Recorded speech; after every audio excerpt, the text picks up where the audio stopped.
Policeman जो है वो ड्यूटी करके आ रहा था, नाइट ड्यूटी।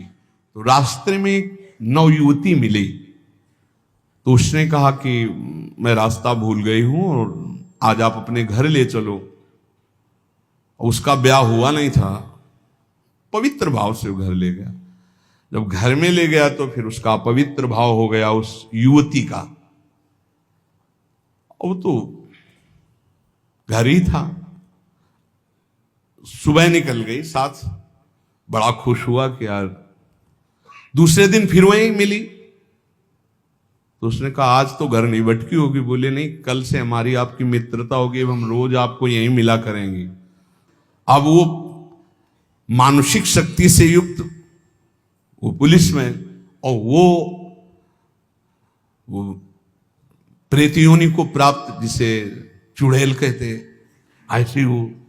अब वो तो महीना भर में वो सूख गया, पीला शरीर हो गया। वैद्य के पास गया तो वैद्य ने कहा कि ऐसी दशा किसी शारीरिक सहवास से नहीं होती, तुम्हारा कोई मतलब एक अलौकिक शक्ति है जो तुम्हारा शोषण कर रही, वो स्त्री नहीं है। उसने कहा फिर भी आप दवा हमें शक्तिवर्धन के लिए दीजिए, हम तो चलने लायक नहीं रह गए। तो पुरानी रद्दी में कहीं गीता जी के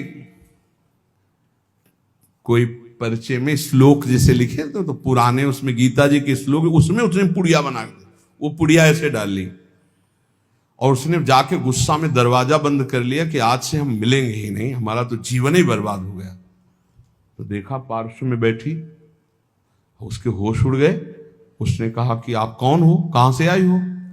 वह इतने दिन उससे मिल रहे, अभी ये नहीं जान रहे कौन हो। बोले कहां से आए हो? वह झरोखे से आई। तो उसके होश उड़ गए, झरोखे से आई इसका मतलब। तो उसने कहा दूर क्यों हो, तुम आते ही हमारे को स्पर्श करती थी, आज स्पर्श। बोले पुड़िया हटाओ जेब से। उसने पुड़िया में क्या है? बोले इसमें गीता का श्लोक लिखा हुआ है, मैं तुम्हें स्पर्श तब तक नहीं करूंगी जब तक है। और देखो तुम हमें तनिक भी प्यार करते हो तो पुड़िया हटाओ। उसने कहा पुड़िया कैसे हटा सकते हैं अब? उस दिन वो बैठी रही पर स्पर्श नहीं हुआ, और समय आने पर चली गई। दूसरे दिन उसने गीता का पूरा जेब में रख लिया, और जहां आती ना यदा यदा धर्मस्य ग्लानिर्भवति, आना ही बंद हो गया। गीता जी, भगवान का नाम, भगवान की लीला, भगवान की चरित्र, तुलसी जी चरणामृत, ये हम सब सेवन। रज रानी हमको भूत लगेगा? नहीं भाई, ये कल्याण के लिए आते हैं, डरो मत। ये ना डरे कि वृंदावन में भूत है।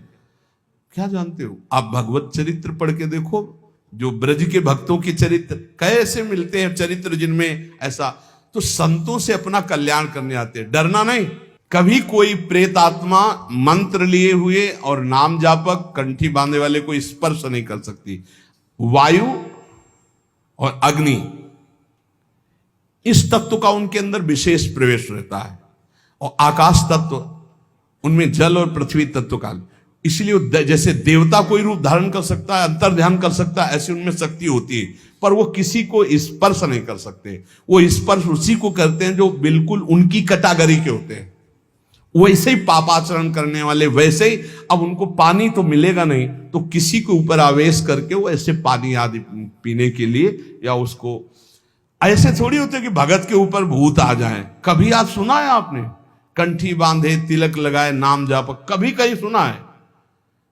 मुझे तो आज तक ऐसा प्रमाण नहीं मिला कि कोई सी भगत के ऊपर आए हो। देखा है क्या कभी कोई? हाँ, नाटक ही करता हो भक्ति का तो बात अलग है कि वो, नहीं तो भक्त के ऊपर भूत कहां आएगा? पंचमहाभूतों का प्रभाव नहीं रहता, एक भूत क्या कर लेगा?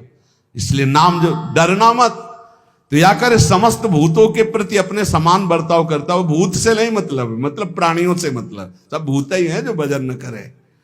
कोई डर तुम्हारे अंदर नहीं रहेगा यदि नाम रूपी अंगरक्षक हमारे पास है। हर समय नाम। बचपन में जब थे तो एक दो गली ऐसी पड़ती थी, जैसे अब जानवर जहां बंधते वहां जाना है, या घर वहां से घर जाना है, तो अंधेरा पड़ता था, गांव में बिजली होती नहीं थी।